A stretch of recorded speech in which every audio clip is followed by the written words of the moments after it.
So I wanted to give a quick video update.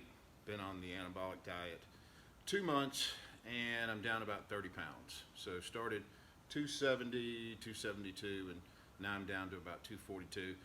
You know, I didn't do it to really lose a certain amount of weight, but I did it just to I wanted to kind of firm up. I wanted to clean up. I wasn't sloppy, but I just didn't feel like I was tight enough, that I didn't have that dry, grainy look to be 270 plus.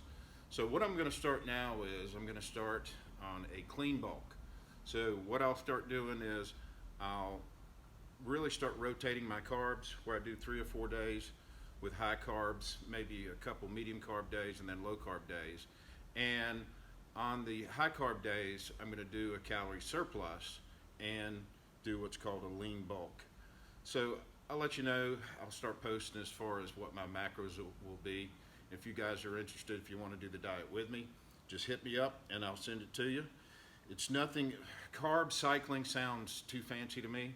Really, it's just days that you're having more carbs, that you're going to be in a surplus, and it's usually the days that you're lifting heavy.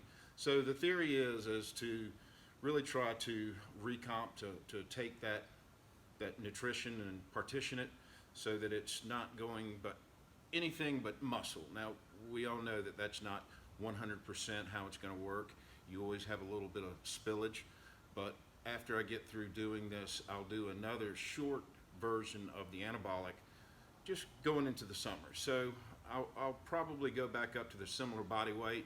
I'll come back down and I'll end up being so after the carb cycling and then after the mini lean cycle, I'll be 255 to 260. That's a good weight for me because I feel like I'm big enough, yet I'm lean enough. So going into the summer, I'll feel good about, taking the shirt off.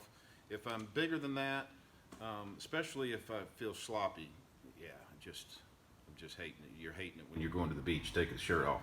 Or if you're not big enough. I know when I'm down, and plus I don't feel good. If I get too light, I don't feel good. If I get too heavy, I don't feel good. So 255, 260 is going to be a good weight for me. So as I'm doing this, I'll continue to post, let you guys know about my macros.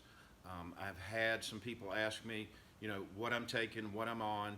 I did a video about my supplements, so you guys can go back and take a look at that. But as far as bodybuilding compounds, the only thing that I'm on right now is a half cc of test, and that is prescription. So that's all that I'm taking in terms of exogenous compounds. I am thinking about maybe doing a SARM when I start the lean bulk. I'm not sure, maybe.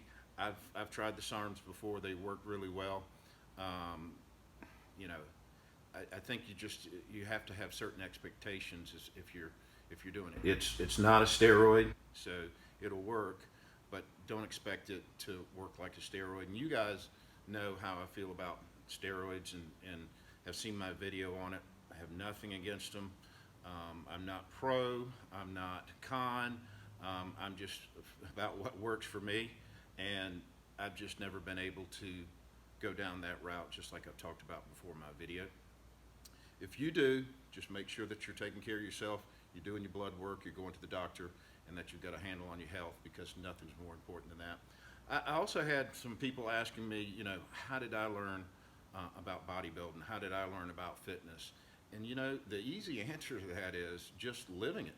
Just living it. When I was 13 years old, I got my first, Muscle and Fitness magazine.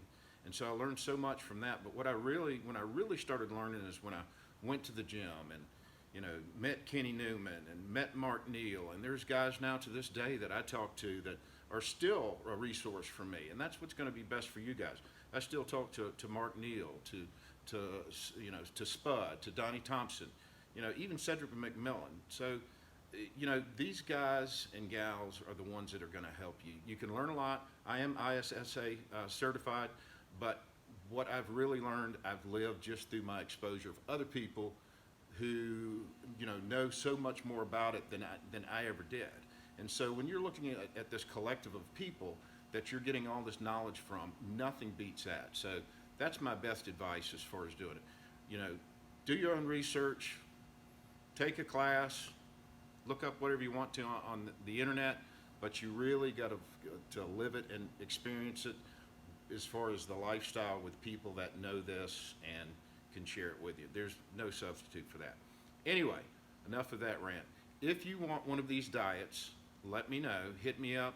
You've got my email. I'll put my email down here, and I'll share either the carb cycling or the anabolic diet, whichever you want. And if you want a transformation workout, hit me up. I'll send you that as well. Okay, thanks for listening, guys. And one quick thing, if it sounds like my speech is slurred or if I'm a little bit stuttering, my Lyme disease is kicking up. And when it kicks up, sometimes my voice sounds like I've been drinking or I'm half asleep, and that's not the case. It's just a little bit of Lyme disease. And that's one of the things, there's all the reasons in the world not to go to the gym. And if you have one, you'll find it, you'll use it. And, very few times, there are times when I absolutely don't go work out just because I don't feel good and I'm not going to do it. But lots of times it's just like now. I mean, I'll get a little bit of shaking, my speech is a little bit slurred, and I'm, tired. But if I get in the gym and start doing something, I always feel better. I got to give a shout out right now to, see what I said about the slurring in the speech, to Tom Hammond.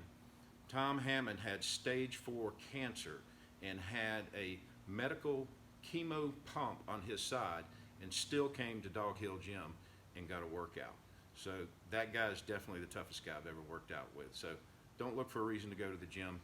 Just go if you can.